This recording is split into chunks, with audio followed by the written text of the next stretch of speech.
we are showing you the unverified reports and footages from social media and providing analysis over unverified footages and reports purely from educational and documentary point of view, strongly following the YouTube community guidelines. So let's begin with Trump is leaning towards a major ground operation in Iran as he's convinced that the country will then capitulate and so what the news is, the news we have now is that U.S. President Donald Trump is preparing is thinking for ground invasion of Iran. This is big that there are thoughts going on in US administration regarding the ground invasion of Iran. Thinking the US administration, the Trump administration is currently thinking and planning on the ground invasion of Iran. We have a news for you that ground invasion is being discussed in US administration, and we might hear soon that US is sending boots on ground, troops on ground in Iran.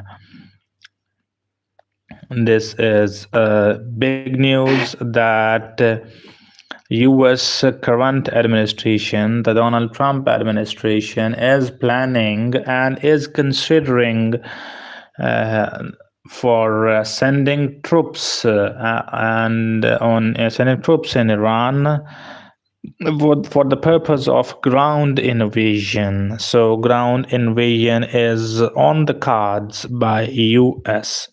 Ground invasion is certainly on the cards by US, and US might send troops to Iran for the ground invasion.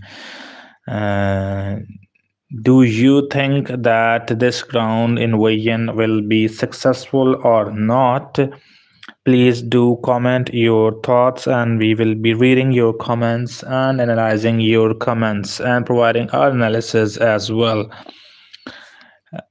President Trump is thinking of ground invasion of Iran, and the US is discussing. There are discussions going on within US administration regarding ground invasion of Iran. There are discussions going on regarding the ground invasion and sending of troops in Iran by US. US would be needing approximately 500,000 to 1 million soldiers for a successful ground invasion of Iran, and they have multiple obstacles in their way for the ground invasion, full-scale ground invasion of Iran, and most of those obstacles is the number one. And the biggest obstacle is the IRGC. The IRGC have mastered the tactics, the guerrilla tactics, and IRGC is about 1 million strong. IRGC is about 1 million strong soldiers, and they have mastered the guerrilla tactics as well. And the IRGC have studied that the US fails when it comes to the guerrilla warfare, as US have failed in Vietnam, and US have too failed in Afghanistan when it came to the guerrilla warfare. And Iran has planned already regarding this, and they have the IRGC, and they have mastered the guerrilla tactics, and they have already prepared for in case US plans and send troops for the ground invasion. So the IRGC will be fighting a guerrilla warfare, and they know that US is not good at guerrilla warfare, with also the terrain favoring Iran, as IRGC is like This is their home ground, and they know the terrain very well, and they would be giving a very tough time to Iran, to US, and the IRGC have mastered the guerrilla tactics, and they have studied that US fails when it comes to guerrilla warfare. The US have failed badly in Afghanistan and Vietnam when it came to guerrilla tactics and guerrilla warfare. So IRGC had planned, and they knew that when it comes to ground invasion, the IRGC had to fight a guerrilla warfare, and they have mastered these guerrilla tactics. And the IRGC is 1 million strong, and US would be needing approximately 500,000 to a full 500,000 to 1 million soldiers for successful ground invasions. Iran is a home ground for the IRGC, and the terrain is not favorable to US, as the terrain is mountainous region, and then there are big deserts as well. So the terrain is not favorable to US as well, and this terrain is home ground to IRGC. And in these light, do you people think that the ground invasion would be successful or not? And in order to sustain, even if US succeeds in the ground invasion, in order to sustain and maintain that ground invasion, US would be needing backup supplies and huge amount of money to sustain and maintain that ground invasion as well. US is already spending $1 billion a day in this war, and US has already spent approximately 25 to 30 billion dollars already, and this is the 27th day the war has entered in its 27th, and now basically the war has entered in some regions of the world, in some countries where you're saying it would be the 27th day, and in some other countries it would be in eastern countries, in the eastern part of the world. Most of the countries would be like it would be the 28th day of this war, and in the more Western countries, this would be the 27th day of the war. And US has already spent 25 to 30 billion dollars in this war, and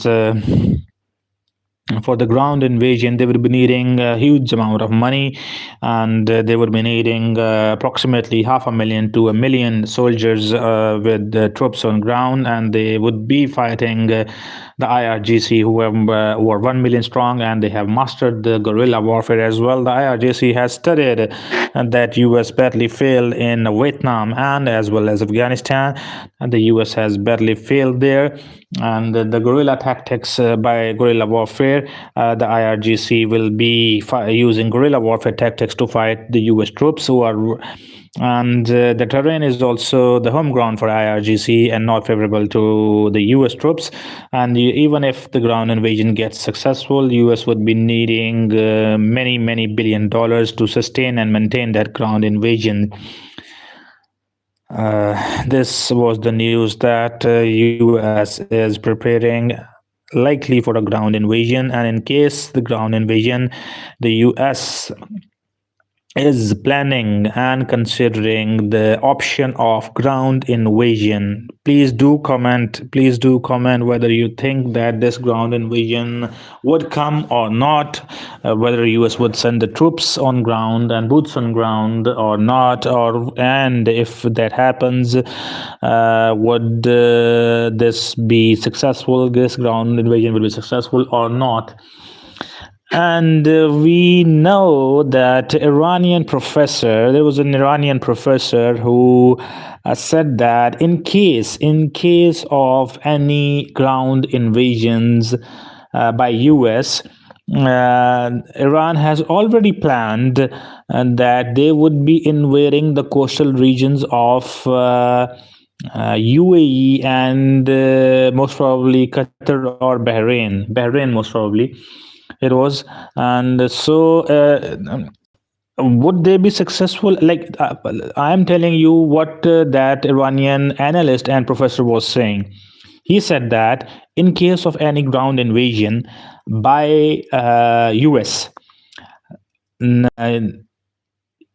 IRGC and Iran would be moving towards and invading the coastal areas of UAE and Bahrain as well.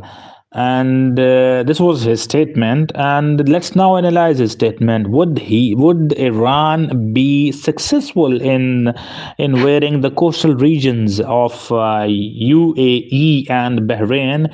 That looks like very difficult, because US already has bases in Bahrain. US already has bases in UAE, and US too will be aerial bombing and fighting with troops on ground as well. And UAE and Bahrain too would be directly fighting. That would be a massive casualties for Iran and IRGC. But if a big if they succeed in getting even a little of the coastal regions of UAE and Bahrain, that would be huge blow to the Bahrain and UAE and to US as well, as then US would be like aerial bombing UAE and Bahrain. So this is what the analysis by Iranian analyst, who said that IRGC is and Iran is working on that options as well. So this can also be like of psychological warfare, and that Iran might be using, and using this psychological warfare tactic as a deterrent tactic, so that US shouldn't send the troops and boots on ground for the ground invasion. So please do subscribe the channel and like the video as well, and share your comments and thoughts on this video as well. And so we are analyzing the situation, and we are discussing the option, if US exercises the option of ground invasion of Iran, would that be successful? Please do comment. And our analysis that US would be needing 500,000 to 1 million soldiers, and US would be needing a huge amount of billions of dollars of money to sustain and maintain the ground invasion. And US would be fighting the IRGC, who have mastered the guerrilla tactics, and they knew that in case of any ground invasion by US, the IRGC would be fighting the guerrilla warfare, because they knew that the US has badly failed in previous wars in Vietnam and in Afghanistan. When it came to the guerrilla warfare, US badly failed, and US was forced to leave, and the US was forced to leave from Afghanistan and from Vietnam. US was basically expelled by Afghan soldiers, guerrilla warfare after guerrilla warfare, and by Vietnamese guerrillas as well.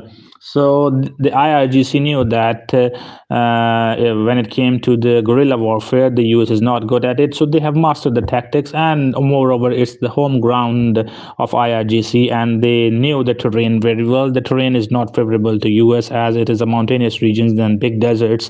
So it would be very difficult to track the guerrillas there, as it was difficult in the mountains of Afghanistan.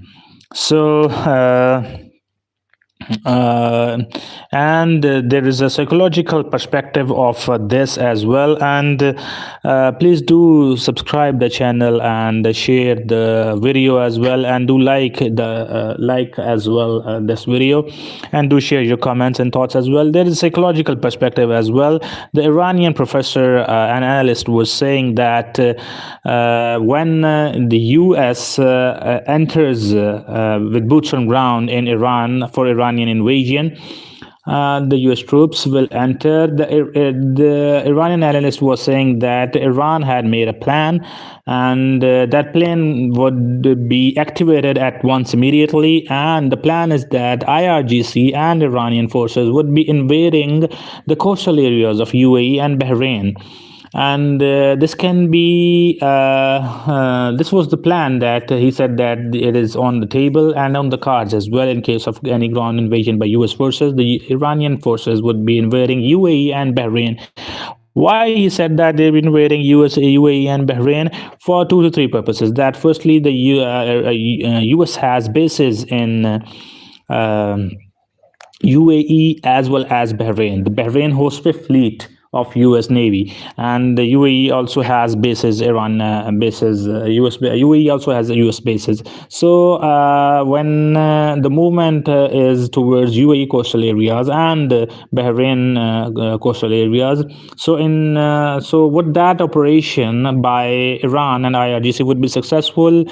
I think so. It wouldn't be successful for the main reason is that the IRGC and Iran would be like focused on to stop the ground invasion of Iran, the US ground invasion of Iran. They would also be fighting there, and they would have opened another front as well. This was the same mistake what was made by some countries in the world wars when they opened multiple fronts. And when Iran will open multiple fronts, that is towards UAE and towards that of Bahrain, and when that happens, obviously UAE and Bahrain and other Gulf countries would automatically jump into a full-scale war against Iran.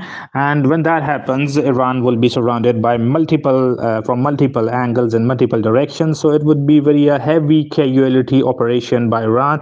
And if in case even despite after having heavy casualties, in case if Iran succeeds in getting the coastal areas of UAE and Bahrain, that would be a huge blow for the Gulf countries and for the US as well, because now US would be needing troops on ground in UAE as well and Bahrain as well. They do have some of the troops there, but not a huge amount of troops there, large amount of troops there.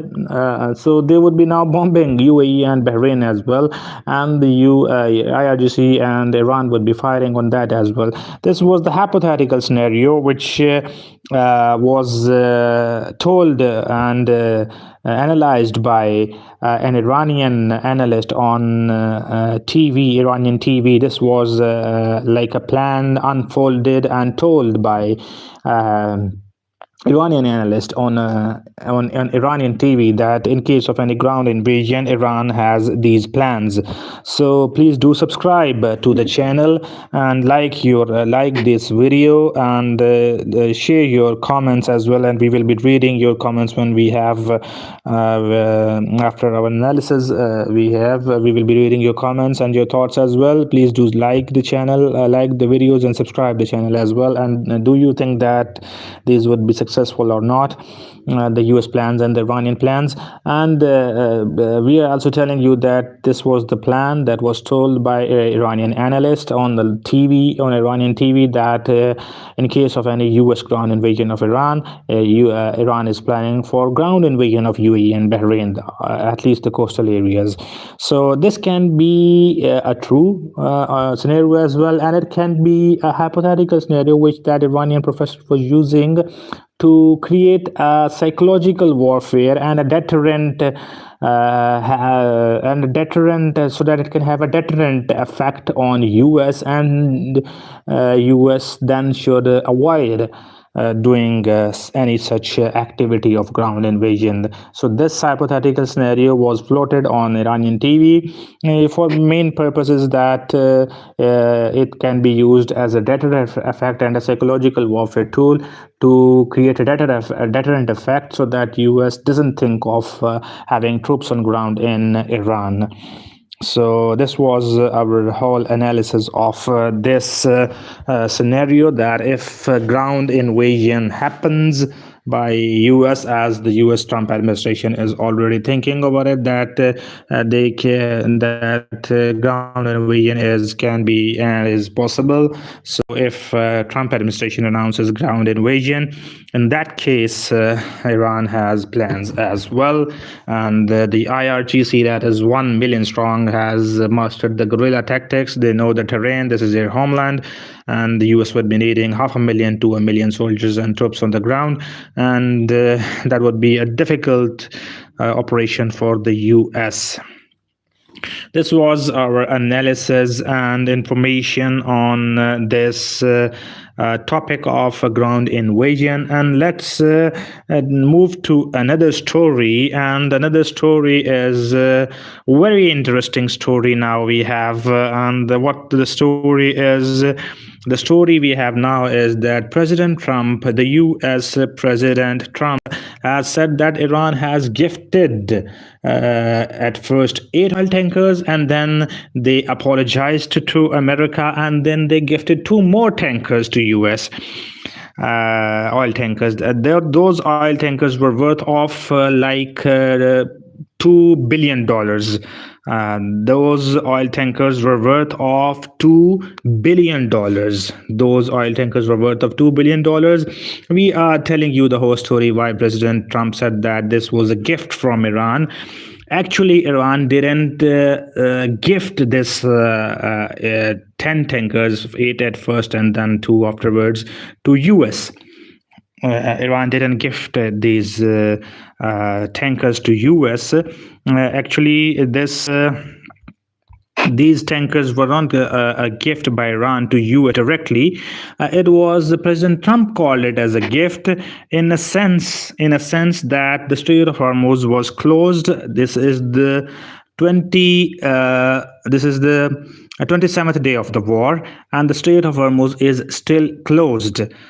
Please do subscribe the channel and like the video as well, and share your comments and thoughts here, and we will be reading your comments as well.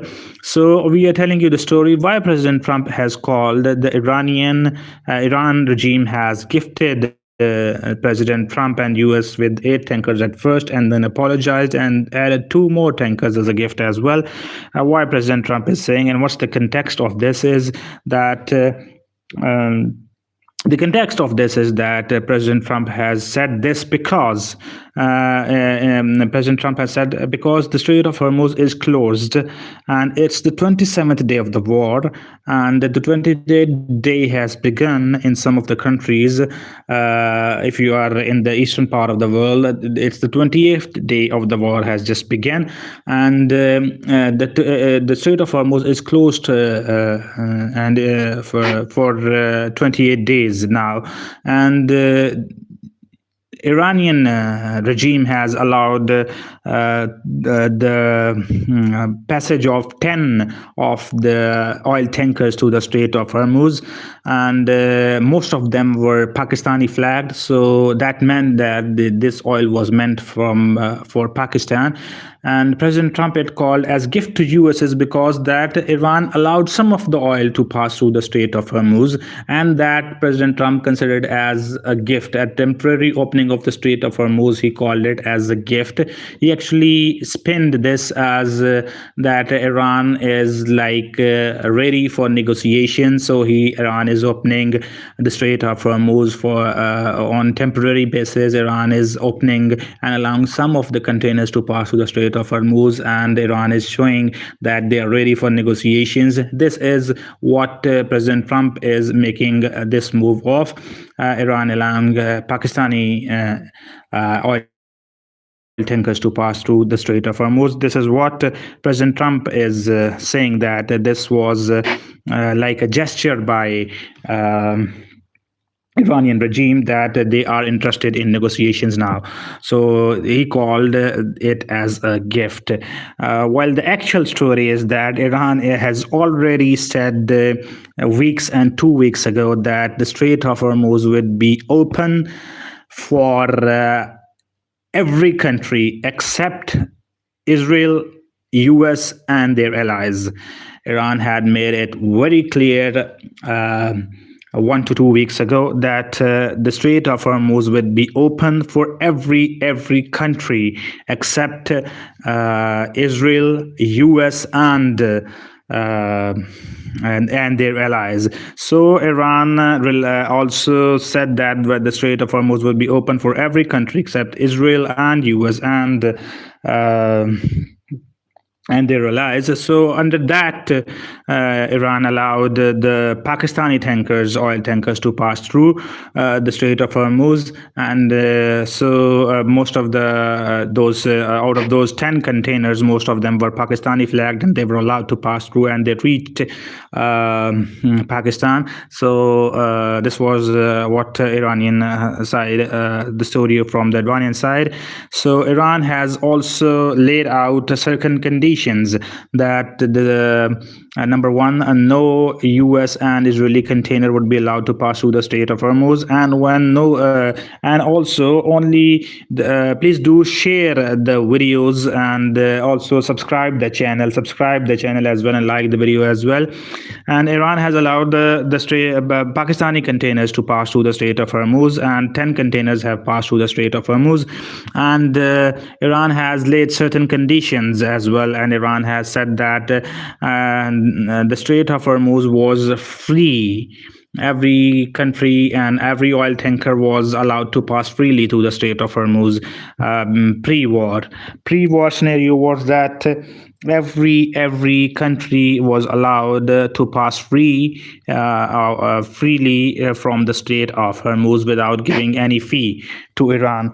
Now, the condition Iran has led that first, no U.S. and Israeli container would be allowed to pass through this Strait of Hormuz.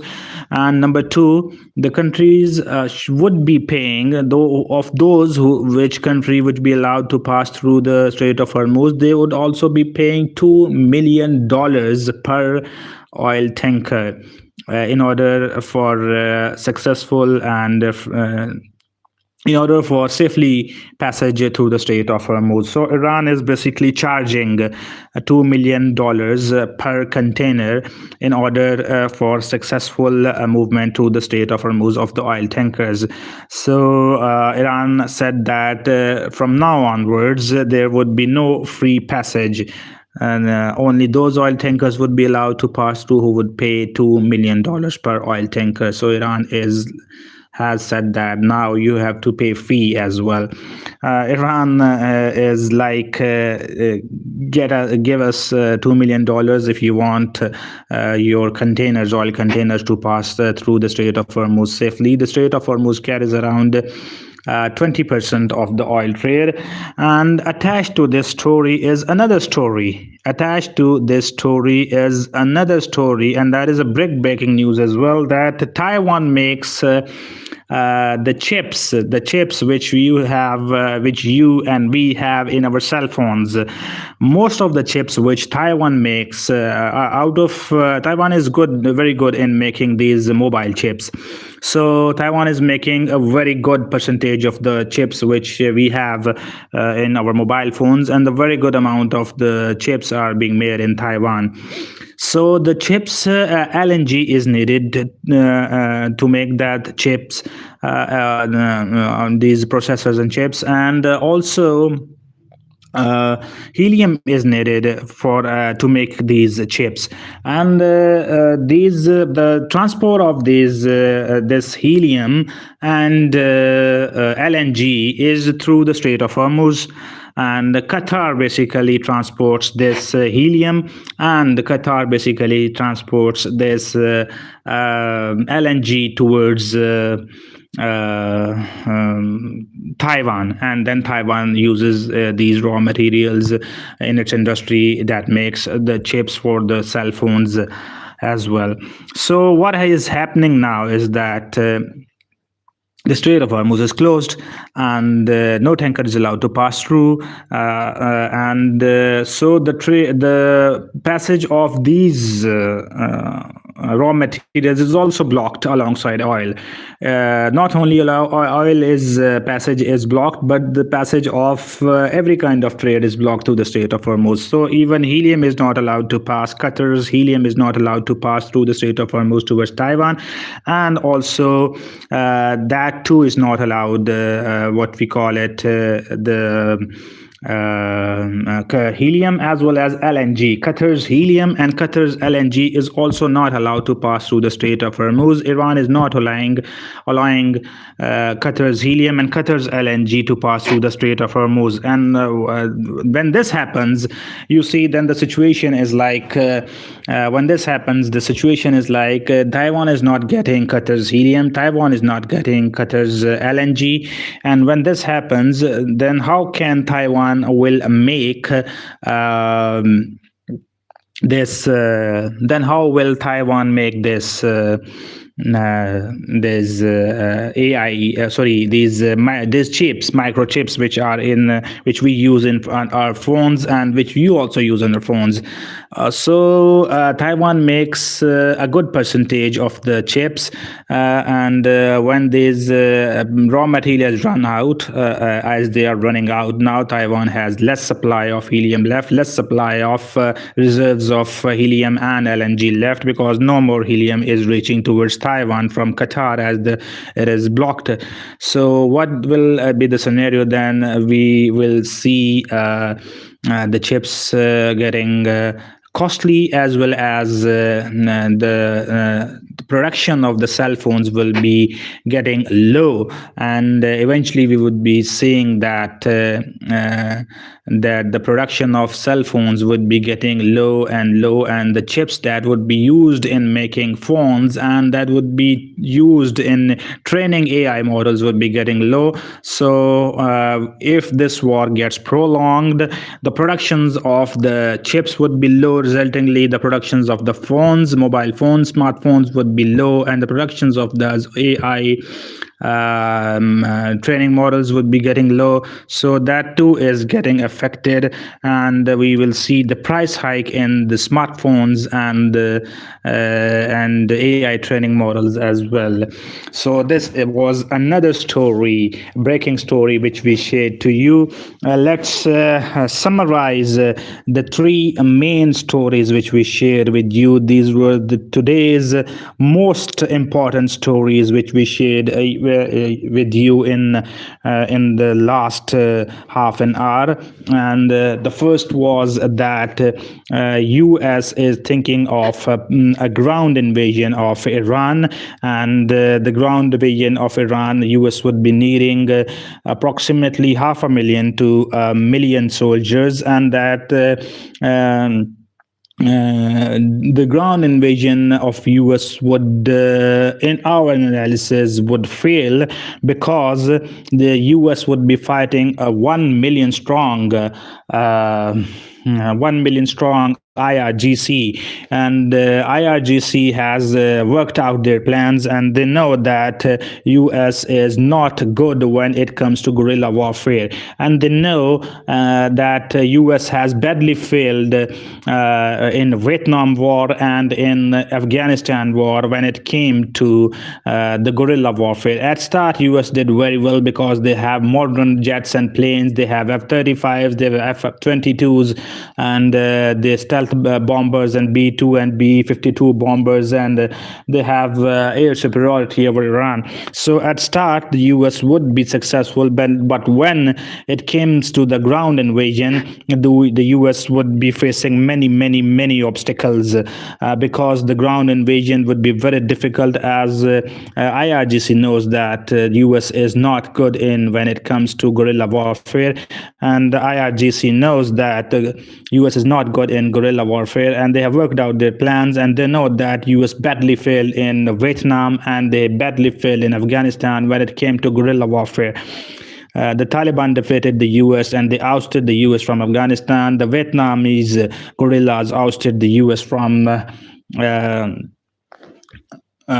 Vietnam. So the guerrilla warfare, the IRGC have mastered the guerrilla tactics, and this is their moreover homeland. They know the terrain well. The US is not familiar of the terrain that very well, and the terrain is very difficult. The terrain is mountainous regions and then big deserts. So it would be very difficult for US to be successful in this ground invasions. Moreover, the US would be needing, even if they get the success, the US would be needing a huge amount of money to sustain and maintain their forces and ground invasions.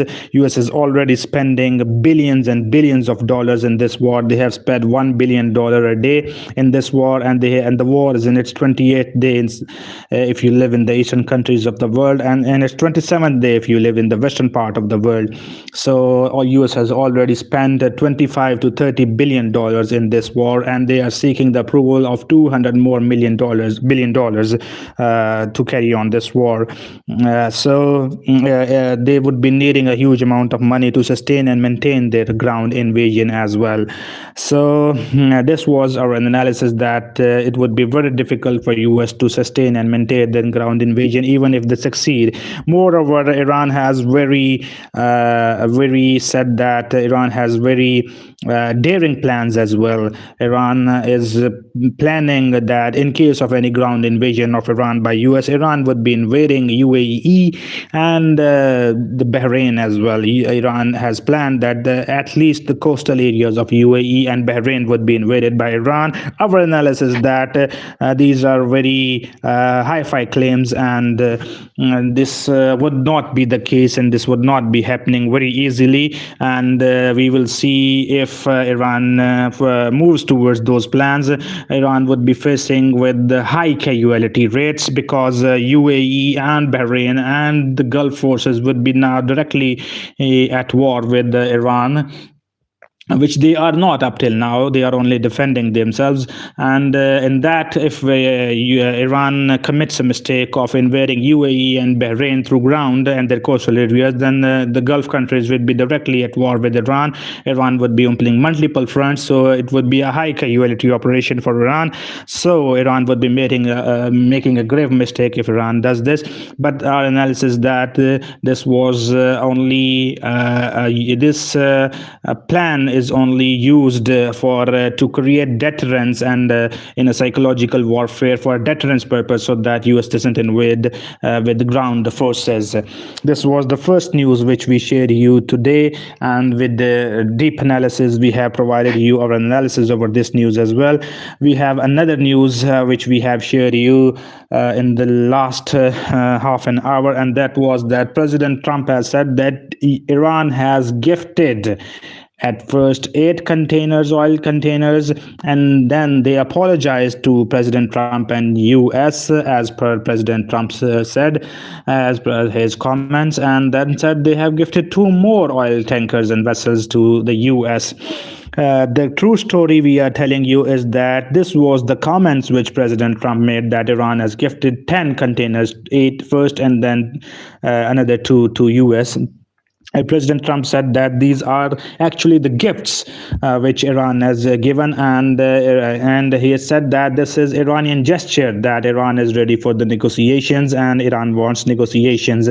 And Trump said that Iran wants negotiations now because we have decimated their leadership and we have decimated Iran and we have wiped off Iran from the surface of the and we have destroyed Iranian Air Force, Navy and land forces. This was President Trump's take. And our analysis is that Iran had already made it clear that the Strait of Hormuz would remain closed for US, Israel, and its allies. Iran had already made it clear that the Strait of Hormuz would remain closed for US and Israel and its allies, and Iran would allow the container from any other country to pass through, and Iran would allow the container from any other country to pass through. This if with a big gift, that if that country pays the safe passage fee to Iran, that is $2 million per tanker. So Iran allowed those containers, and allegedly those containers were for Pakistan, and most of those were Pakistani flagged. So meaning thereby Iran, those were Pakistani containers, and Iran allowed Pakistani containers to pass through. And Iran had said that only those containers would be allowed to pass through, and that would pay the safe passage fee for passing through the Strait of Hormuz, and the fee is $2 million per oil container. So those were the containers and that Iran allowed. So Iran had already previously said that they would allow the countries which are not hostile to Iran to pass through the Strait of Hormuz if they paid $2 million fee. So President Trump saying that they allowed Pakistani containers to pass through the Strait of Hormuz is a gift for US is a far-fetched story and not correct. And so this was the second story, and connected to the Strait of Hormuz is our third story of today. And the third story of today is, before telling you the third story of the today, we would tell you that we analyze the social media footages purely from academic, educational and documentary point of view. Please do subscribe the channel, and do comment your thoughts and your opinions. We will be reading your comments and thoughts and your opinions, and please do subscribe the channel and like the video and share the video as well, and do support us. Our third story connected to this Strait of Hormuz is that our third story connected to the Strait of Hormuz is that Taiwan is very good in making AI chips and the microchips that are used in our mobile phones and smartphones. And for that purpose, Taiwan is making a good percentage of what the whole world is making. And Taiwan microchips are very good in quantity as well as quality. So when Taiwan is making those chips, Taiwan needs raw materials. The raw material to run those industries that make chips are the LNG and the helium, which comes from Qatar. Taiwan imports LNG and Taiwan imports helium that comes from Qatar. And those LNG and helium containers have to pass through the Strait of Hormuz. They need to pass through the Strait of Hormuz before reaching Taiwan. So the Strait of Hormuz, as we all know, is closed, and the war is in its 28th day. The Strait of Hormuz still closed. The containers don't reach to Taiwan from Qatar. So Taiwan doesn't have much of helium and LNG left. So Taiwan is running low on the reserves of helium as well as LNG. So when Taiwan doesn't have the LNG and helium, so Taiwan would not be in position after a few days to make these chips for mobile phones and for AI models and for other purposes as well. So we would see the increased price of and decrease the production of these AI and microchips. So there would be decreased production of those processors and chips that are used in our phones. Decreased production means increased price of those chips, and this is another issue we would be seeing in near future if this war continues on for long. By now, Taiwan has the supplies of a few weeks and few days basically left. So if those chips and containers don't pass through the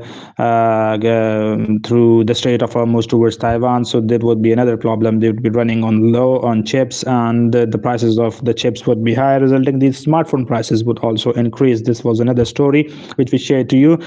Another story connected to the Strait of Hormuz. Look at the importance of the Strait of Hormuz. And another story connected to the Strait of Hormuz is that the countries which the oil passes through the Strait of Hormuz, 20% of the oil trade passes through the Strait of Hormuz. When the Strait of Hormuz is blocked, the ships and the containers and the vessels take a longer route. And by longer route, they reach their destination approximately 1 to 2 months late.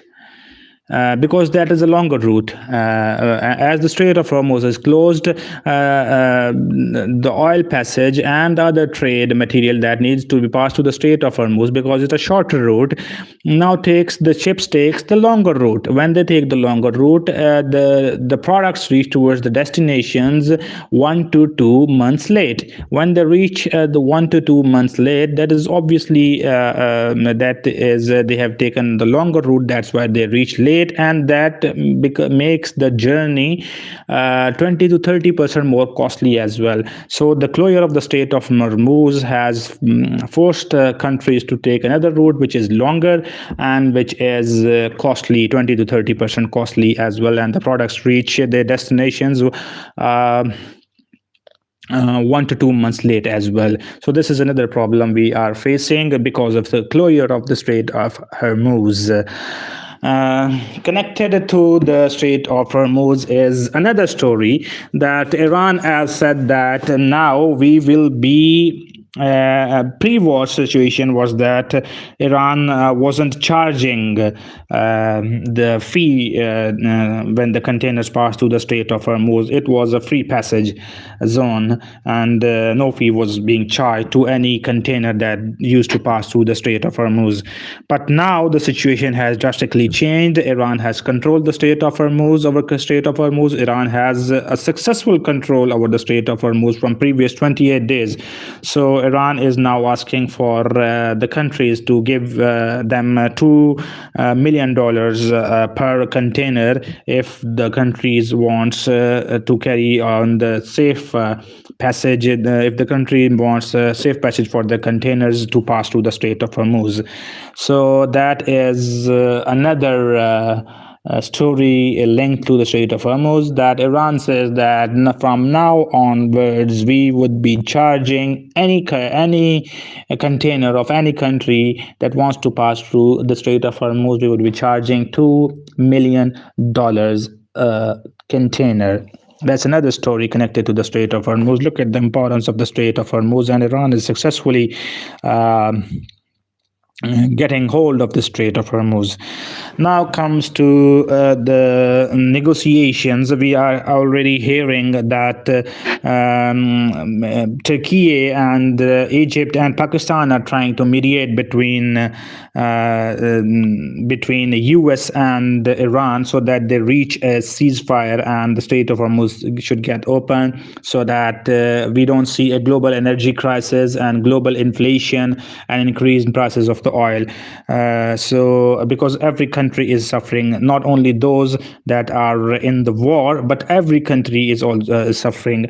So countries are playing their role so that this war, so that this de-escalation at least takes place and the Strait of Hormuz gets opened and trade gets starting to normalize and the prices of oil must go down, so that there is not global energy and oil crisis and global inflation and price hikes.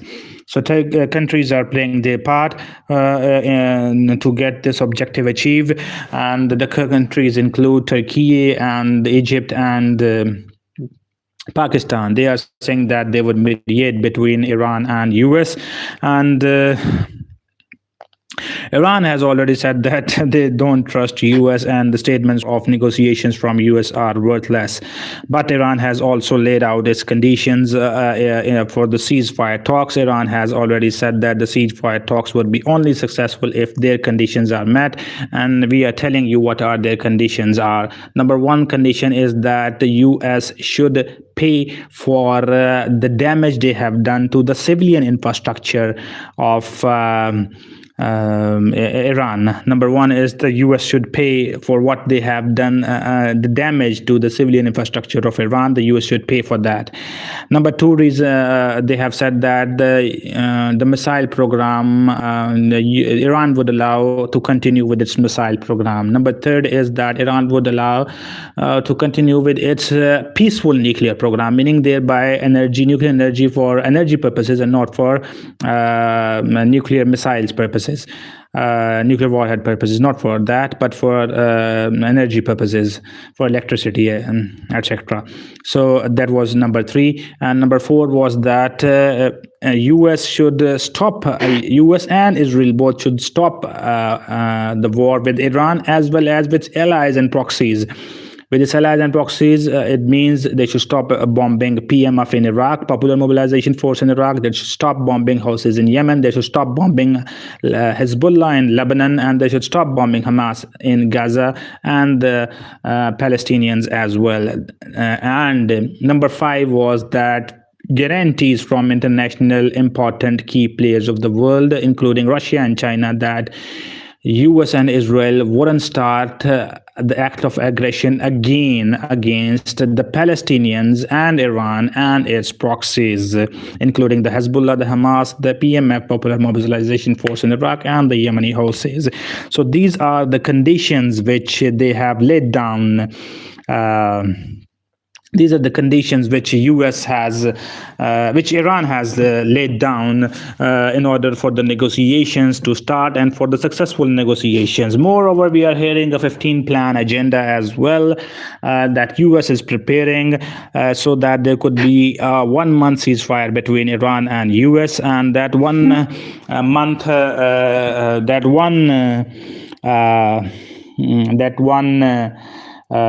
month ceasefire agenda, 15 points agenda, is of some of those points we know are that US wants Iran to stop its nuclear program, to stop its missile program, and to stop funding the proxies that Iran used to fund, and to stop and to open the Strait of Hormuz immediately. These are the demands from US. So we have told you the demands of negotiations from both of the countries. The demands are totally apart, and we don't see that both of those countries might agree on these demands, as they are east and west apart, the demands, and so it's very difficult to reach at certain conclusions. It looks unlikely, but we hope that Iran and US should compromise on some of the demands and should reach a middle ground. The US should compromise on certain demands, and that Iran should also show compromise on certain demands, and both of them should reach a mid-level consensus and should conclude this agreement, and ceasefire should be reached as soon as possible. So these were the demands which we told you that the US and the Iranians are thinking of. So these were some of the news which we shared you today. Now moving towards some other news is that Iran has entered in the war of Iran has entered in its 28th day, and Iran has fired 83rd barrage of missiles towards the US bases in the Gulf and the US bases in the Middle East, and towards Israel as well.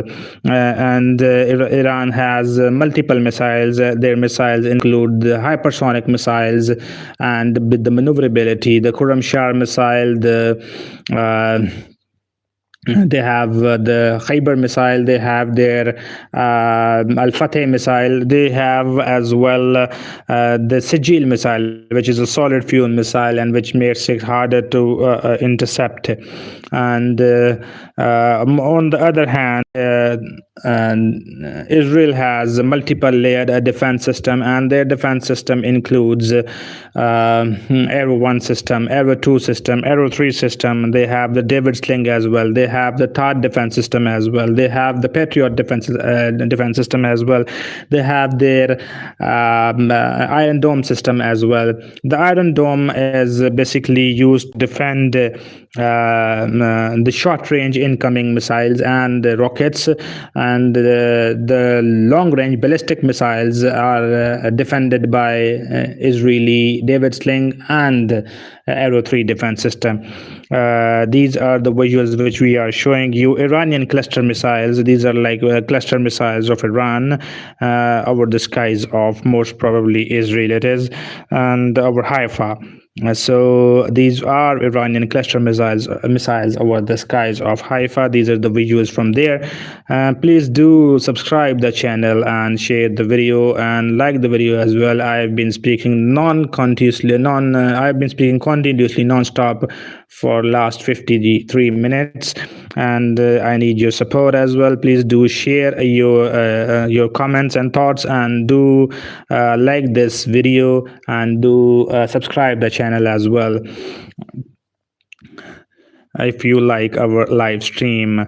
Hezbollah has been launching multiple rockets towards Israel as well. These are the visuals when Israeli airstrikes and US airstrikes were on Tehran. You see that the background there were huge clouds, smoke clouds being seen there, and these are a barrage of rockets from Lebanon, Hezbollah towards Israel, and there you see the bright flashes. These bright flashes are when the interceptors managed to successfully intercept the incoming rockets and missiles from Lebanon. The Hezbollah has been firing rockets and missiles towards Israel from Lebanon, and these are the visuals from there. And you see their bright flashes. These bright flashes are when the rockets are intercepted by air defenses. And we have told you already that short-range missiles and rockets are intercepted by Iron Dome, and the long-range ballistic missiles are intercepted by David Sling and Arrow 3 defense systems. These are interceptors over the skies of Israel intercepting Iranian incoming missiles. Iran has multiple missiles. Iran has Khurramshahr missile, which can carry up to 80 warheads, and Iran has been using that missile very often. Iran has fired 83rd missile of 83rd barrage of missile towards the Gulf countries holding U.S. bases, and towards Israel as well. Iran has multiple missiles that Iran is using towards. Now let's discuss some scenario that when this war would probably end. Well, first scenario is that this war would probably end when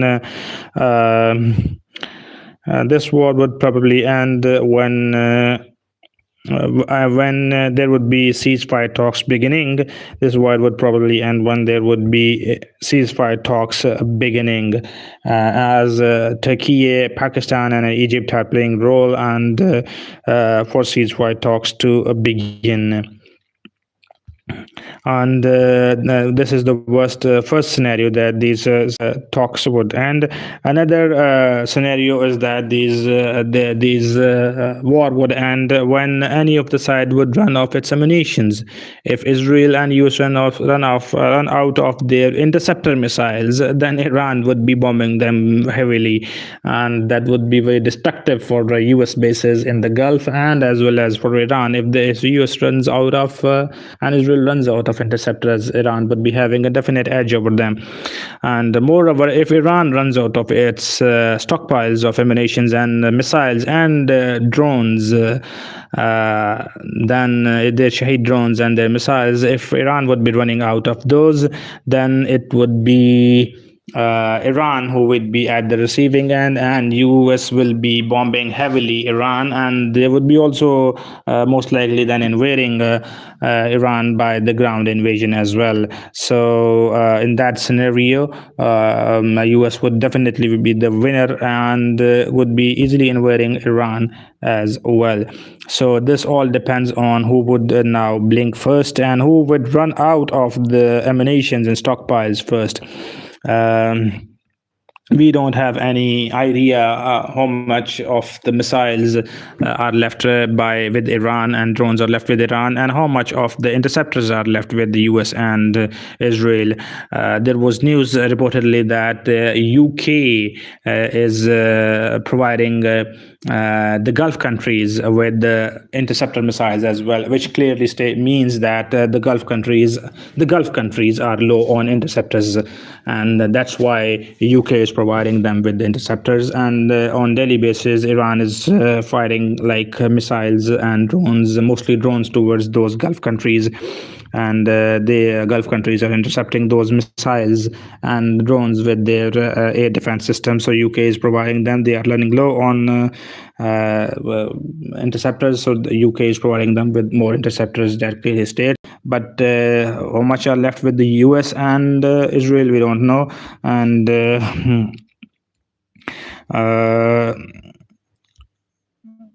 so this is the scenario that who blinks first? The one who runs out of its ammunitions and defenses would be blinking first, and that country would be like on the receiving end of this war.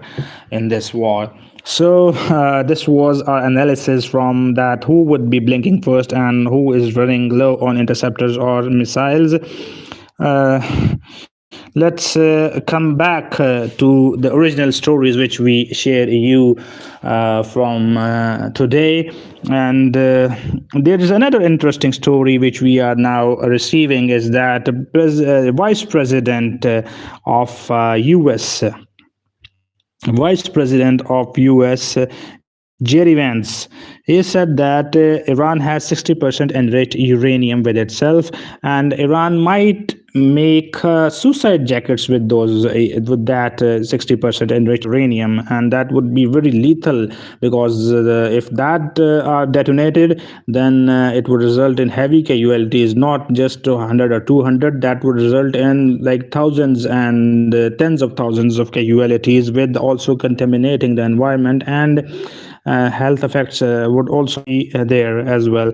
So there is an interesting comment from US President Jerry Vance that he has brought another idea that we have seen nuclear bombs being dropped from the fighter jets over Hiroshima and Nagasaki in 1945. We know the concept that the warheads can be transferred and launched attached to the missiles, hypersonic missiles,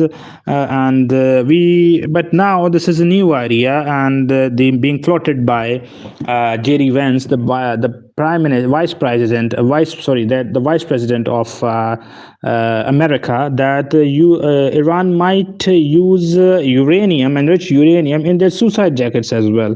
And if they detonated those suicide jackets, that would be devastating, as not only as a normal suicide jackets that doesn't contain uranium kills only 100 to 200 people, that are also too much. Even when one casualty is too much, but and detonating a uranium in the suicide jacket, enriched uranium in along with other explosive in the suicide jacket, would be like destroying not only killing hundreds and thousands of people, but also making the environment poisonous for the a year or maybe half a year as well. So interesting comment or analysis by a U.S. Vice President I don't know if he has any intel over it, that whether Iran is preparing or doing it or not, but this is an interesting take by him.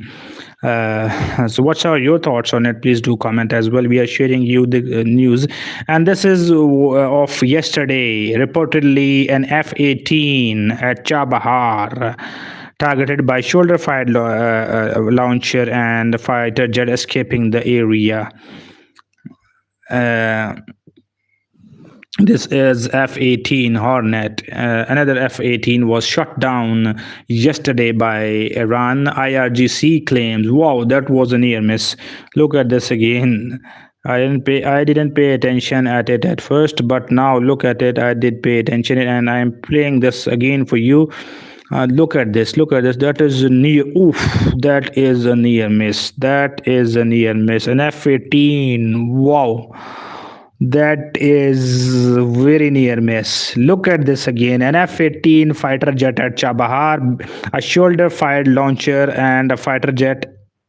A near miss. A shoulder-launched rocket and F-18. Oof. That was a near miss. That would have been a very clean hit if it had struck an F-18, and that would have been a big blow to US, as a shoulder for rocket launcher took out an F-18. That would have been like a very clean hit if that would have happened. But that was a near miss for F-18. F-18 narrowly escaped incoming rocket from a shoulder launcher. These are allegedly the visuals which we are showing you. The visuals can be unverified at times, and we strongly follow the YouTube community guidelines. We analyze these visuals purely from academic, educational, and documentary point of view. Yesterday, there was another story that F-18 was shut down by IRGC. The IRGC indeed claimed that, and they also released a footage in which the F-18 Hornet was struck and was damaged. But US CENTCOM and US government denied it. Any such incident denied by US and CENTCOM, and that news was yet to be verified from independent sources as well. Iranian air defense activity over Taybad in northeastern Iran. Iranian air defense activity is at northern Iran, you see. Now let's talk to the another story we have now for you is that regarding the uranium.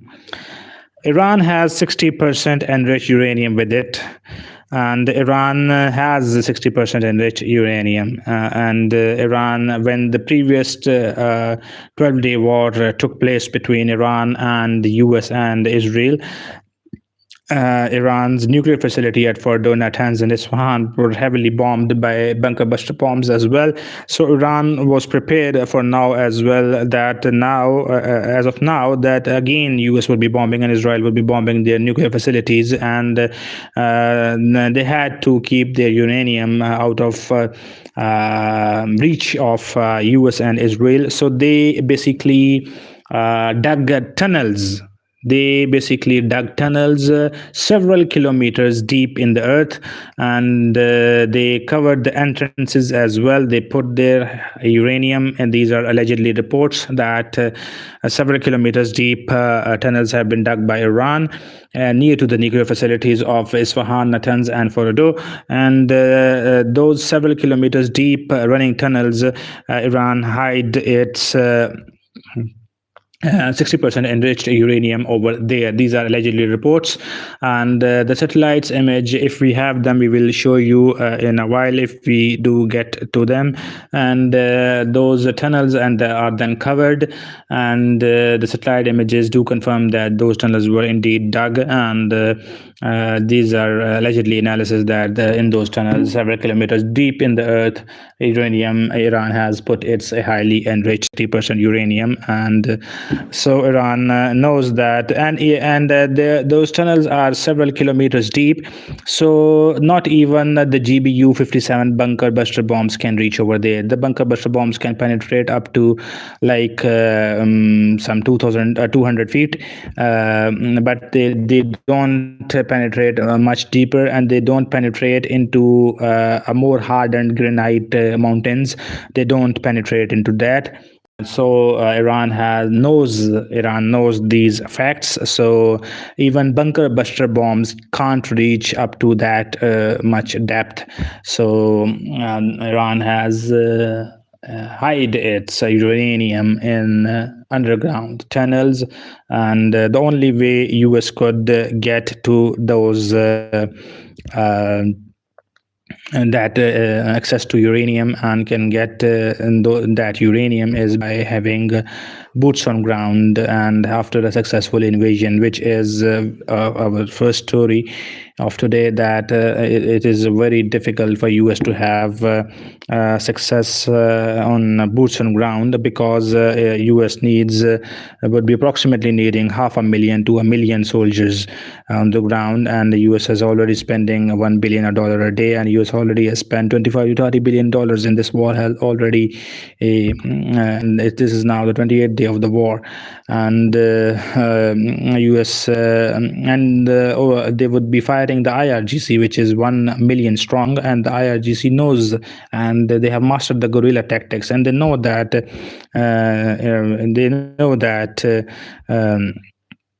that IRGC knows that when it comes to US does have air superiority, but they are not good at guerrilla warfare tactics. So IRGC knows that Vietnam defeated US by guerrilla warfare tactics. Afghanistan defeated the Taliban, defeated US by guerrilla warfare tactics. So IRGC knows that it would be guerrilla warfare tactics which we would be needing to push US back and to force US back from Iran in case of any ground invasion. So that would be very difficult as the terrain is. This is the homeland of Iran, is homeland of IRGC. So IRGC knows their homeland, and the terrain is very like they know their terrain. But the terrain is not easy for the US because the terrain is mountainous regions and also with big deserts. So the terrain is not favorable to US. So it would be very difficult for US to invade when it comes to the invasion, ground invasion. And moreover, US would be needing a huge amount of money, billions of dollars, to maintain and sustain that ground invasion. So that would, and there are analysis as well that the ground invasion would prove would most likely fail. The ground invasion would most likely fail in Iran. So these are analysis as well. It would be now difficult for US to have access to Iranian uranium, and Iran. And then the number two reason is that US don't have any powerful bunker busters that could reach up to that depth where that uranium is stored and hidden by by Iran several kilometers deep of the earth. Deep into Earth. Now, this is F-18, and the shoulder-held rocket launcher was shot at it, and it was a very near miss. And please do share the videos, and do like the video, and do subscribe the channel as well. Do help us by subscribing the channel and liking the video as well, and also comment your thoughts on the video as well. These are Hezbollah's rockets towards Israel. Hezbollah firing rockets from Lebanon towards Israel, and Hezbollah is firing rockets towards Israel from Lebanon. And Iron Dome is many people are confused here that Iron Dome intercepts the incoming barrage of missiles, ballistic missiles. No, it is not true. Every defense system has been made in such a way to intercept a different kind of missiles. So Iron Dome intercepts only the incoming missiles which are from a shorter distance.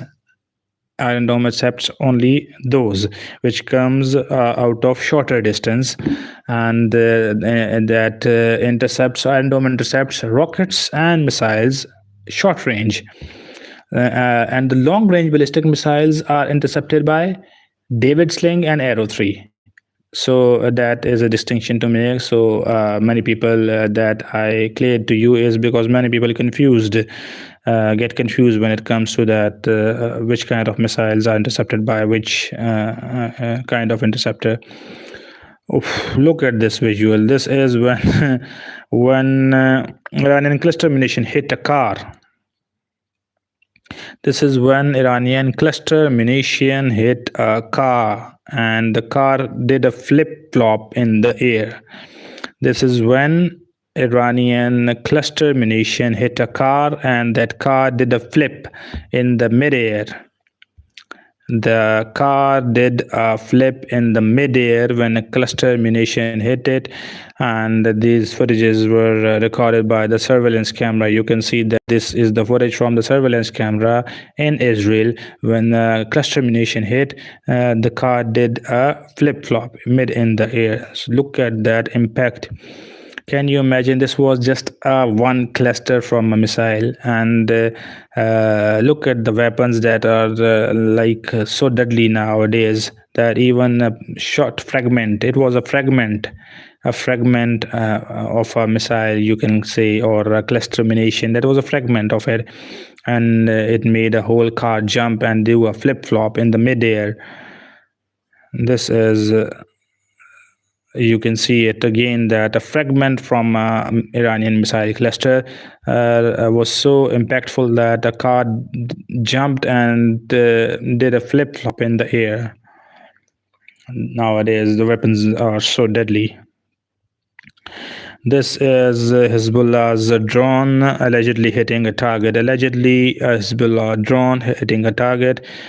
Let's see if that drone hits and what kind of impact did it generate.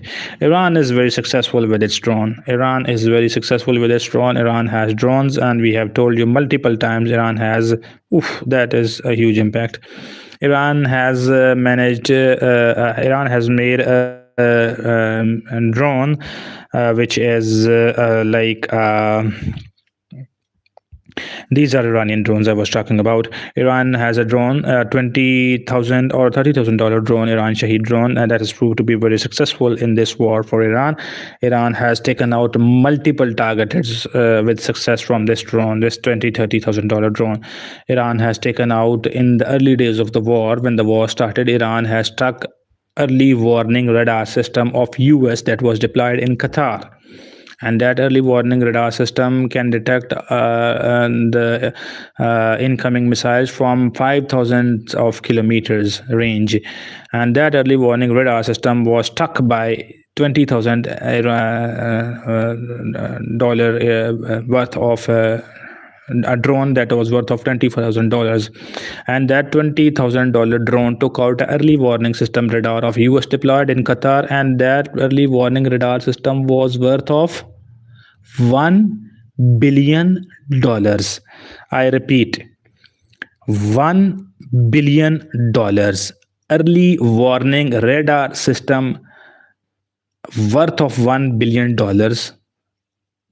of US that was deployed in Qatar at US bases was taken down by a $20,000 drone.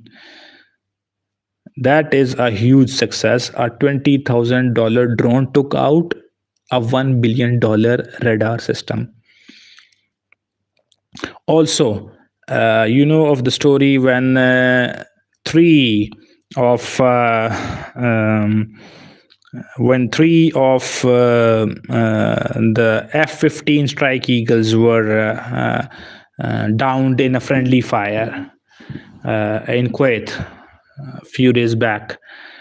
That was also not directly but indirectly a success of Shahed drones, because that Shahed drones, multiple Shahed drones were launched towards those F-15s, and when they tried to reach near the F-15s, the missiles, that Patriot missiles, were installed in the Kuwait, US bases in Kuwait, and they were fired in order to take down those drones, but accidentally they were misfired and they hit their own F-15s. So that was what happened to those F-15s. So that was also a success of Shahed drones. Another success story of Shahed drone is that when Shahed drone took out Fujairah's, this is obviously from Iranian perspective, when Fujairah's oil facility was struck, UAE's Fujairah's oil facility was struck by Iran. That too was by drone. Another was when drone hit Qatar's gas facility.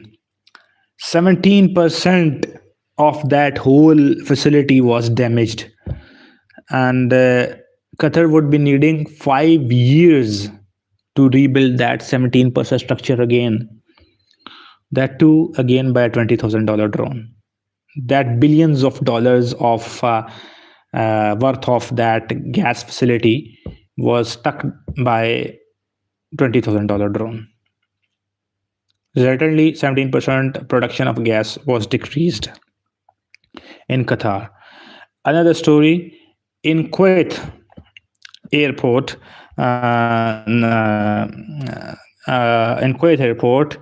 that's what this drone was struck a fuel tanker, and that tanker busted, and the resulting in starting of a fire. That was another drone strike. So this drone has a $20,000 drone, and it has proven to be very successful with if you talk from an Iranian perspective. So Iran has also launched these drone attacks towards, you remember, Bahrain's hosting the Fifth Fleet. At that Fifth Fleet station, also a drone strike was by Iran. This Shahed drone managed to make an impact at that Fifth Fleet station base as well in Bahrain.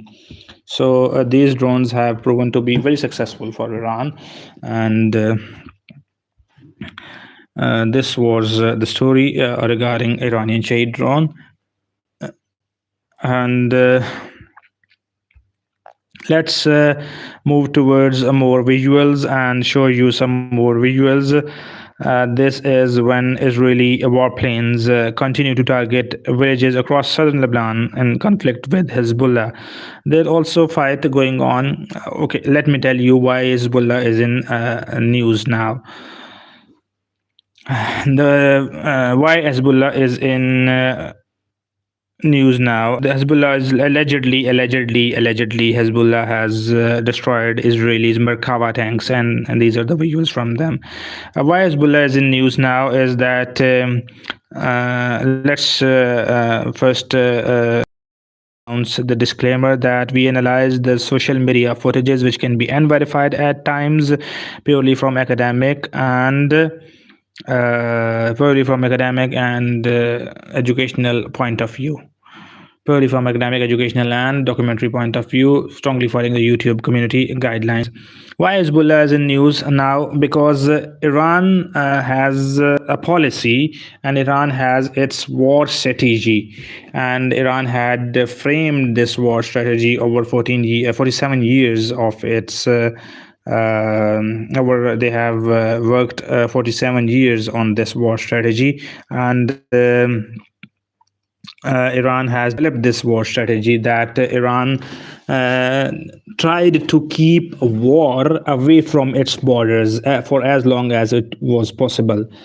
The strategy was very clear by Iran that Iran tried to keep the war from its border away. So, in order to keep the war away from its border, Iran developed its proxies and its arms of resistance, and Iran decided to arm its allies, and its allies include Hamas in Gaza, and its allies include Hezbollah in Lebanon, and Houthis in Yemen, and its allies will include PMF, Popular Mobilization Force, in Iraq. So Iran was doing here is Iran knew that America has surrounded Iran, and they have bases in the Middle East. US has bases in Kuwait, in Qatar, in Bahrain, in Oman, in UAE, in Saudi Arabia. So Iran knew that Iran is in Iraq as well, and Jordan as well. So Iran knew that in the Persian Gulf as well, US has its fleet. So Iran knew that it is started from all sides. So Iran's strategy was to keep the war away from its borders as long as it is possible for Iran. So Iran tried to provide equipments and funds to those groups and to its proxies, and resultantly Iran decided to arm Hezbollah, Hamas, PMF, and Houthi Yemenis. So those proxies were fighting for Iran. So when Israel and US attacked Iran directly, now then Lebanon, Hezbollah from Lebanon jumped into the war as well, and they started also fighting Israel. So so they are launching rockets towards Israel and missiles towards Israel as well, and Israel is now doing airstrikes over Lebanon and Hezbollah hideouts as well. So that's why under these circumstances, Hezbollah comes into equation, and that's why we are saying that Hezbollah and war is also going on between Hezbollah and Iran as well. Hezbollah and Israel as well. So this was the summary and the news that we were sharing you, that why Hezbollah is in war as well. The sky of those missiles and interceptors Look at these visuals. Many interceptors into the skies and many missiles and warheads from missiles also in the skies over Israel. And this is again the visuals which we are showing you. Iranian strike hits a car, a fragment from a cluster missile, and the car did a flip flop in midair. That was a huge impact. Can you imagine the impact? It was just a fragment of a missile cluster and munition, and that car completely flip flopped in the air. This is just a fragment from a cluster munition from an Iranian missile, and the car just did a flip flop in the air. Just imagine the impact. The weapons these days are getting too much powerful and destructive. These are just cluster munitions, fragments from cluster munitions. And can you imagine if today any country used nuclear weapons? That would be like very, very destructive. That would be end of humanity. Like it would be not like that only one country would be using nuclear weapons. May this not happen. May Allah forbids this happening. But if this happens, then that would be end of humanity, because not only one country would be using, then every country would be like throwing its nuclear weapons and would be firing nuclear weapons to whatever places they can fire, and then you know that that would be end of this earth and end of humanity. First, there would be temperatures rising thousands of degrees, the bodies melting and evaporating literally, and then there would be radiations, and then there would be cancers and skin diseases and food contaminations and shortages and deaths and diseases and food shortages, radiations, and after that there would be nuclear winter. Nuclear winter means the clouds from those nuclear weapons would completely cover the skies for many months. No sunshine would be reaching, because the clouds would be so thick and they would be covering the sun for many months. Resultantly, top temperatures first would rise to 100 degrees, and the bodies will evaporate. And after, when the blockage of the sunshine takes place for more than 4 to 5 months, then there will be nuclear winter, and then people would be, the surviving left people would be dying with the freezing cold. They would be frozen to death. So that is very, very, very, very, very deadly. That would be, and that would be very painful. May this not happen. This was a side piece information regarding nuclear war. And do please comment that can this regional conflict between US, Iran, and Israel and some of the Gulf countries, can this conflict turn into a larger conflict, and can this conflict engulf more countries into itself as well, and can this eventually become a global conflict and a nuclear conflict? This has the potential to turn into a global conflict. That I am telling you that may this not happen, but this conflict has the potential to turn into a global conflict. But can this turn into a nuclear conflict? That I am not sure, but I hope and that it shouldn't turn into a nuclear conflict. And let's pray that it shouldn't turn into a nuclear conflict. But this has the potential to turn into a global conflict. This has the potential to turn into a global conflict, but can this turn into a nuclear conflict? I'll pray no, and it would not. So Uh, do please comment and tell us that what's your take on it, whether this conflict would turn into a global conflict or not, or a nuclear conflict or not. Also tell us that is Iran justified in attacking the Gulf countries? Because there is a problem. Iran says that they are attacking the U.S. bases and the places where the U.S. troops are hiding or are stationed in the Gulf countries. So Iran is only targeting those places where U.S. troops are stationed, other than U.S. bases as well. So they are targeting only that places. And Iran is saying that Iran is justified in attacking those places and US bases in the Gulf because attacks originate on Iran from Gulf countries, from US bases. That's why Iran says they are legitimate and they are right in attacking those bases and places.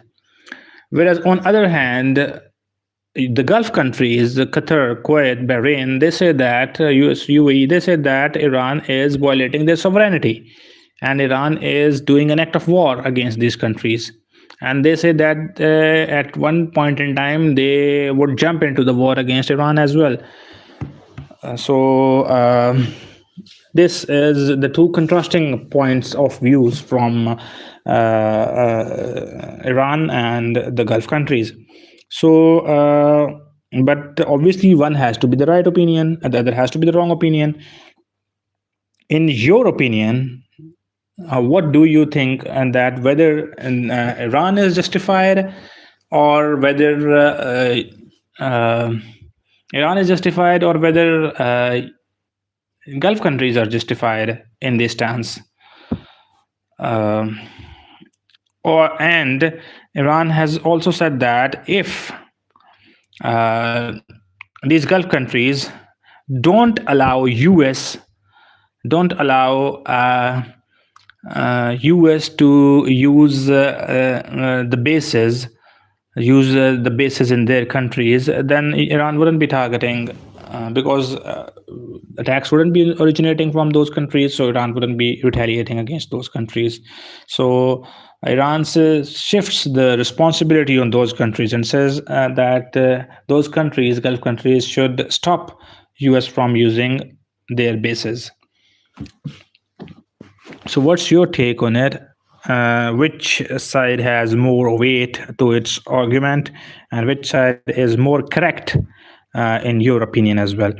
A request for please do subscribe the channel and like the video as well, and share your thoughts with us, and do ask questions, and we will be we'll try to answer your questions as well, because my screen is like sometimes it doesn't show your comments as well. I'm sorry for that. I am live here since 1.5 hours, and I am speaking continuously non-stop for last 90 minutes. So I need your support as well, and I need little breaks as well. I need your support as well. Please do like the video and share your comments and thoughts in the comments, and do subscribe the channel as well, and do share this video as well, and do share this live stream as well with others, and do support us. Now we have some more stories that we would be showing you. These are when U.S. Air Force B-1B Lancer bomber struck an Iranian army ammunition depot using GBU-72 bunker buster bombs. Let's tell you how these bunker buster bombs penetrate. These bunker buster bombs are really heavy bombs, and not every fighter plane can carry these bombs, especially GBU-57 bombs. They are the 30,000 ton heavy bombs, and they under the travel under because they are dropped from very height at a specific angle, so they possess kinetic energy. Under the effect of gravity, they speed up and they fall, and due to their weight and gravity they penetrate and go many many feet down deep into the earth. So that's why, and this is the logic behind how they penetrate the earth. And then they also penetrate the concrete. If underground, obviously underground bunkers have concrete, and they penetrate the weak concrete. They don't penetrate the granite mountains. They can't go. They do penetrate up to a certain limit, but the granite mountains are more resistant to the penetrations. Yes, it's not like that the granite mountains aren't penetrated even inches. They are also penetrated, but not as deep as solid ground is, other than mountains, and weak concrete is penetrated. So when these are penetrated, then under this penetration the force is generated which makes these bombs explode, and they, after reaching a certain depth in penetration, then they explode and destroying the bunkers as well, destroying the bunkers. And this is the working principle of the bunker buster bombs. And US has pretty good bunker buster bombs. US has a 30,000 pound heavy GBU-57 bunker buster bomb, and US has used those bunker buster bombs in the 12th day of war that happened in 2025 earlier, the previous year, when they bombed the Fordo and Tans and Isfahan facilities. So the US has pretty good heavy and powerful bunker buster bombs, and those bunker buster bombs are not carried by every fighter jet and plane. And that bunker buster bombs, especially the GBU-57, is carried by B-2 bomber, a stealth bomber jet, and that B-2 stealth bomber jet is $2 billion worth. It's worth $2 billion. So this is the whole scenario, that how bunker buster bombs work and how they are loaded and which jets they are used and what's the purpose. And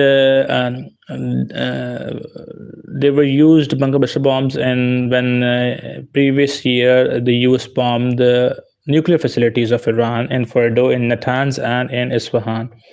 These bunker buster bombs were also used when Israel assassinated and killed the Hezbollah chief Hassan Nasrallah in Lebanon. Hassan Nasrallah was having a meeting in an underground bunker. Hassan Nasrallah, the Lebanon the chief of Hezbollah, was having meeting with its commanders and its advisors in the underground bunker, and Israel had intel that Hassan Nasrallah is now having meeting with its commanders and advisors in location in a bunker, and Israel then targeted Hassan Nasrallah with bunker buster bombs, because Hassan Nasrallah was in an underground bunker at that time conducting a meeting with its advisors. So that attack by Israel was successful from Israeli point of view, and they did manage to assassinate Hassan Nasrallah along with his advisors and commanders. So that's the story which we shared you, that how these bunker buster bombs were used in the previous wars, and how they were used by Israel as well in taking down their prime target, Hassan Nasrallah of Lebanon, of Hezbollah.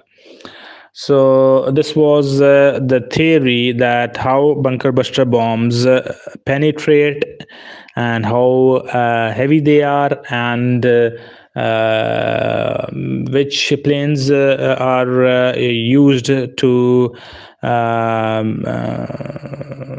deliver these bunker buster bombs, and which countries do have, and which important targets have they taken down in recent history. So we have shared you the story that Hezbollah's chief Hassan Nasrallah was killed and assassinated by these bunker buster bombs. When Hezbollah's chief Hassan Nasrallah was in a meeting with his advisors and commanders, Israel had intel that Hassan Nasrallah, the Hezbollah chief, was having a meeting with his advisors and commanders. Then Israeli dropped bunker buster bombs because Hezbollah chief was underground in his bunker and conducting a meeting there. Then the bunker buster bombs penetrated and made an impact, and Hezbollah chief was assassinated by bunker buster bombs. And in recent history as well, U.S. dropped GBU-57 bunker buster bombs over the facilities of Fordo and over the nuclear facility of Iran, Fordo, Natanz, and Isfahan. And an interesting story that these are regarding this bunker buster bomb as well, that one of the bunker buster bomb failed to explode, and one of the bunker buster bomb failed to explode when US bombed Iran. So one of the bunker buster bomb failed to explode, and when it failed to explode, Iranians have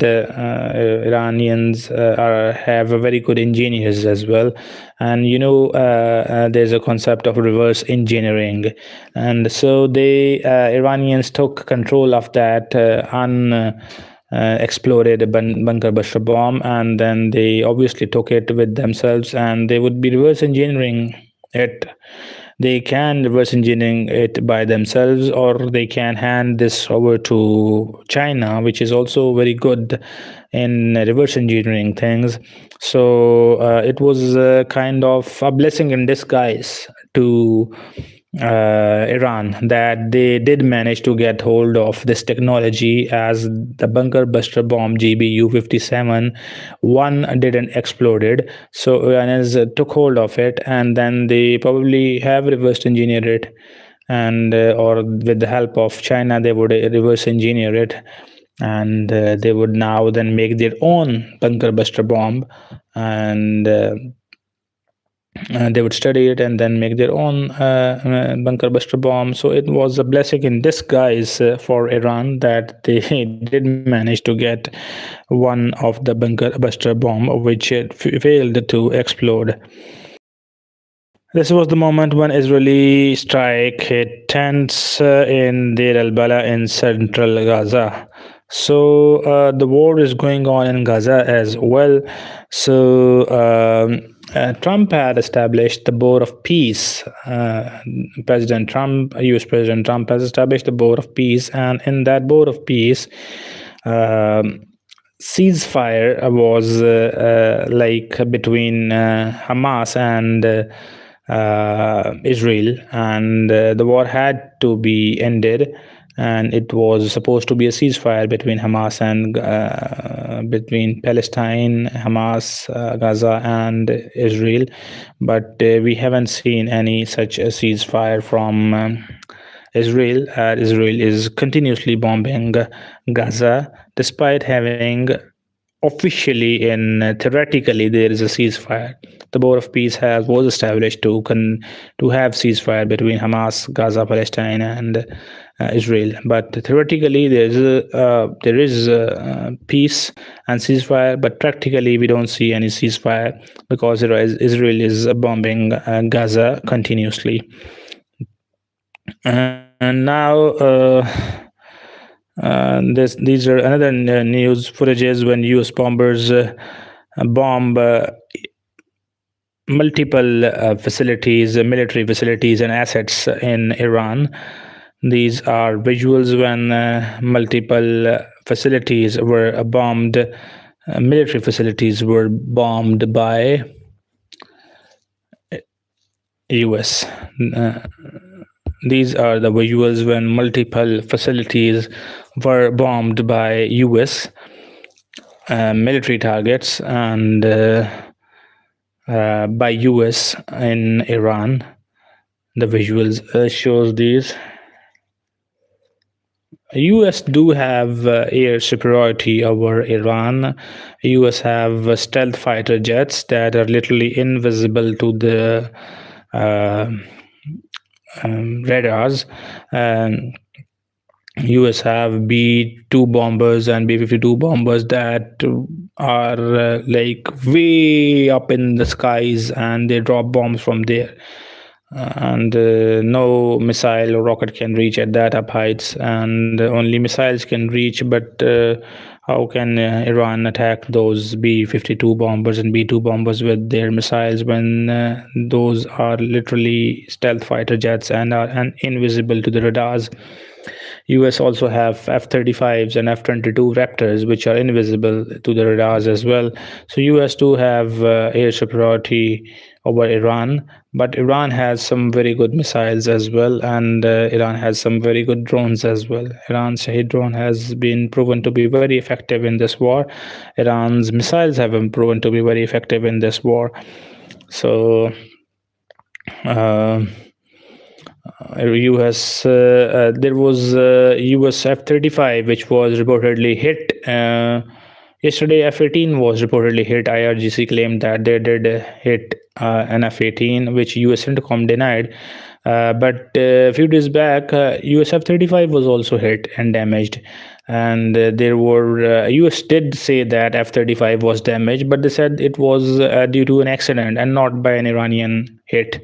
And Iran said that they hit F-35, but US said that it was an F-35 that was damaged, but not by Iran.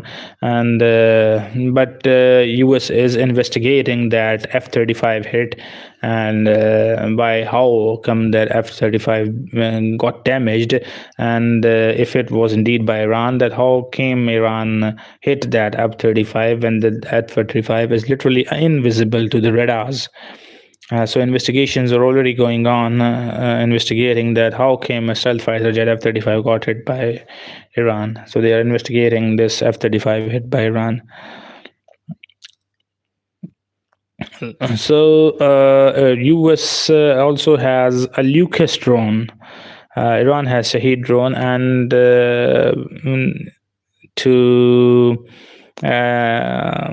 when Iran has a Shahed drone, the US has its kind of a Lucas drone, which is kind of similar to a Shahed drone, but we have heard more of a Shahed drone than the Lucas drone. The Shahed drone is powered by motorcycle engines. That's why it is noisy. Powered by motorcycle engines. That's why it is very noisy, and but it can travel up to thousands of kilometers with just some liters of fuel. It can at travel speed of 180 kilometers per hour, and it is a pre-programmed drone, and it has achieved much success. These are the similar drones which we shared you that where they were successful from in this war, and these are the same drones which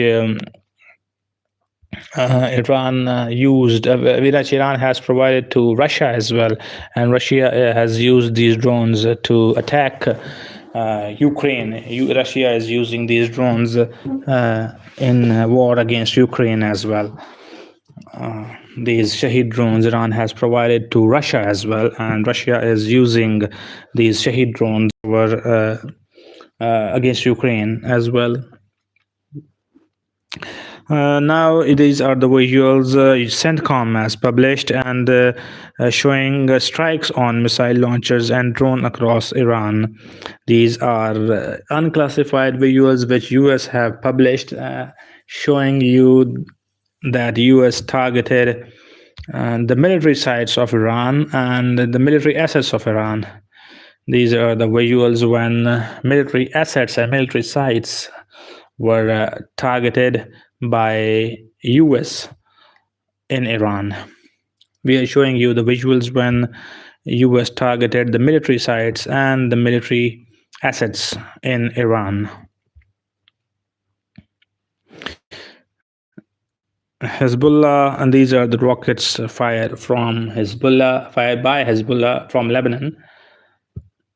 These are the rockets fired from Lebanon by Hezbollah towards Israel. And Israel, there you see that bright flashes are when the rockets are intercepted by Iron Dome.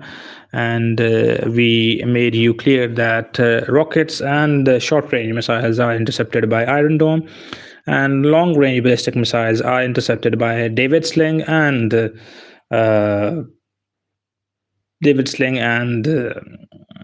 Arrow 3 defense systems in Israel.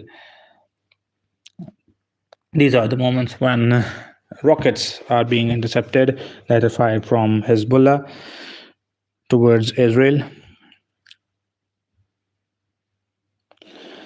So please do share the video as well, and do subscribe the channel as well, and do share your comments and thoughts, and do like the video and share the video as well, and do subscribe the channel as well. Do support us by subscribing the channel as well. We are live here since it's been 110 minutes. We are live and speaking speaking continuously. I'm now mixing words. Speaking continuously since 110 minutes. I'm speaking continuously and providing you analysis from education and documentary point of view over unverified visuals from social media. So please support us and do subscribe the channel, and share your thoughts as well, like the video as well. And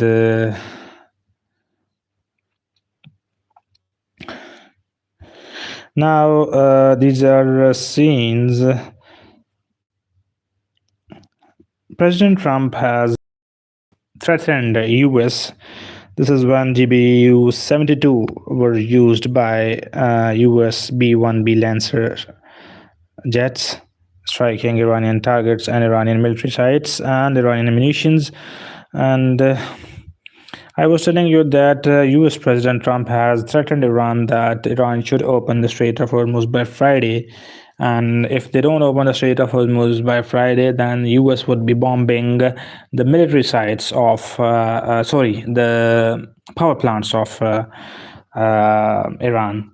And that would escalate, obviously. If Iran's power plants are bombed, then the situation would escalate very quickly, because when civilian infrastructures are being targeted, and if US targets Iran's civilian infrastructure, Iran would obviously retaliate and target the Gulf countries, because Iran says that the attacks originate from the Gulf countries. So then Iran would be targeting the civilian infrastructures of the Gulf countries, and as well as of Israel as well. So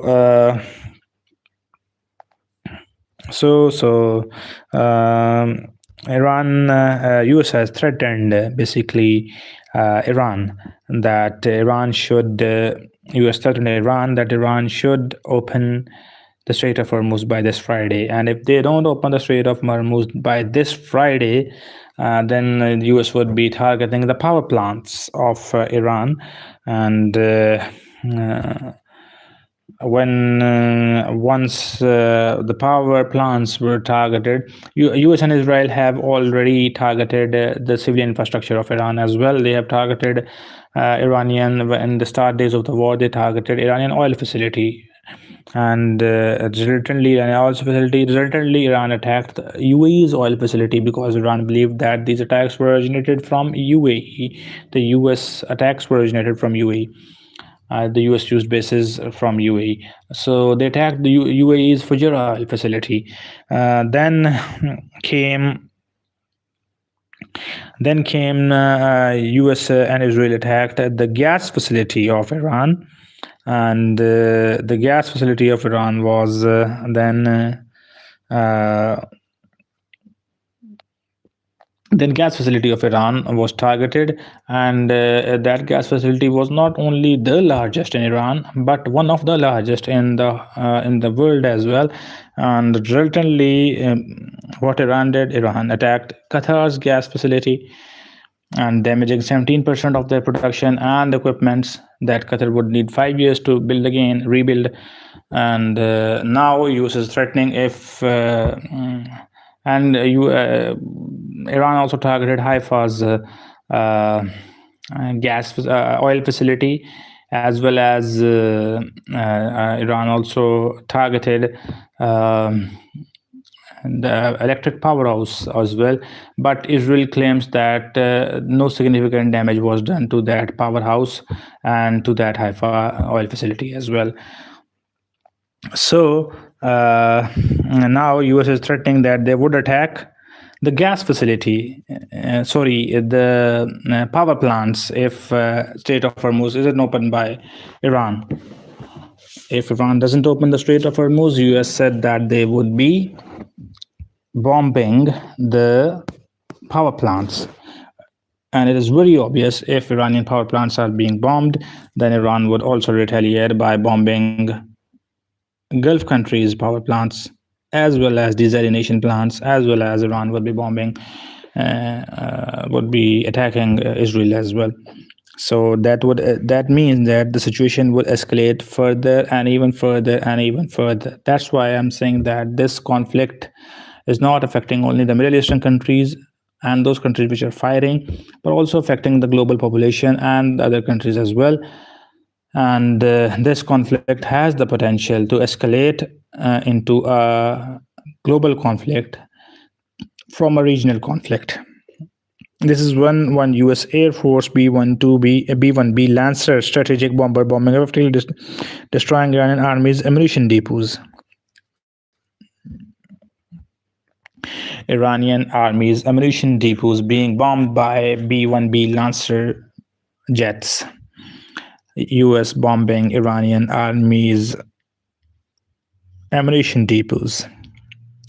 US is targeting now ammunition depots so that Iran gets low on US is strategically bombing the missile factories and the industries, military industries, and the military industries and the ammunition depots, so that Iran runs low on the drones and the interceptor missiles. And once one Iran, the missiles. And once one Iran runs low on the missiles and the drones, then then the position of US would be better, and they would be Iran, and the US would possibly think of then to whether go on forward with negotiations, because they would be in better position to negotiate then, or go on with the ground invasions. So the US has ground invasion on cards as well, and the negotiations on cards. US would be thinking that US is strategically bombing and targeting the Iranians' ammunition depots and military factories and assets, so that Iran runs low on Iran runs low on the missiles and the drones. So then the US will weigh that whether the US has to move forward with Iran either by ground invasion or by negotiations, because then US would be in a better position to negotiate, and US can extract maximum out of Iran. On the other hand, Iran is planning that the US should run out of interceptors, and then Iran would be sending drones and large amount of drones towards Israel and the Gulf and the US bases in the Gulf, and also targeting them with the missiles. And then US would be then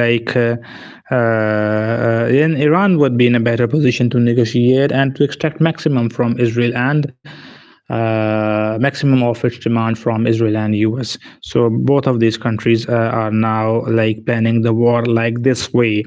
And these are the visuals when an handheld rocket launcher was used. A handheld rocket launcher was used.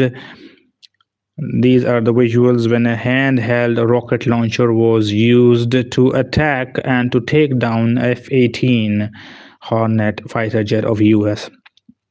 And look at it, it was a near miss. It was a very near miss. Look at it. This is in slow motion, a very near miss, very near miss.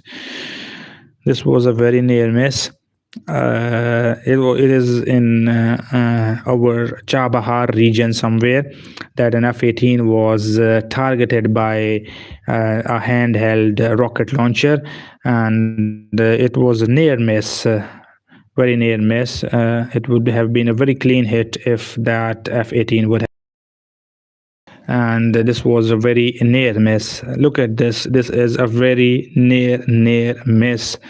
A handheld rocket launcher was used to take down F-18 Hornet jet of US Air Force, but this was a very narrow escape by F-18 fighter jet, and it is reportedly over Chabahar Iranian skies. This is it for now, and we have live streamed the visuals for you and provided you analysis over the unverified footages and reports of social media, purely from documentary and educational point of view, and strongly following the YouTube community guidelines. We have live streamed and provided you analysis purely from an educational and documentary point of view. We have live streamed for 2 hours now. Our 2 hours have been complete, and time for us to take rest now, and we will then be live again once we have some more news. And thank you for bearing patience with me, and thank you for you guys, those who subscribed, those who supported us. And please do, before leaving, do subscribe the channel, and do like the video as well, and do support us. Thank you. Take care.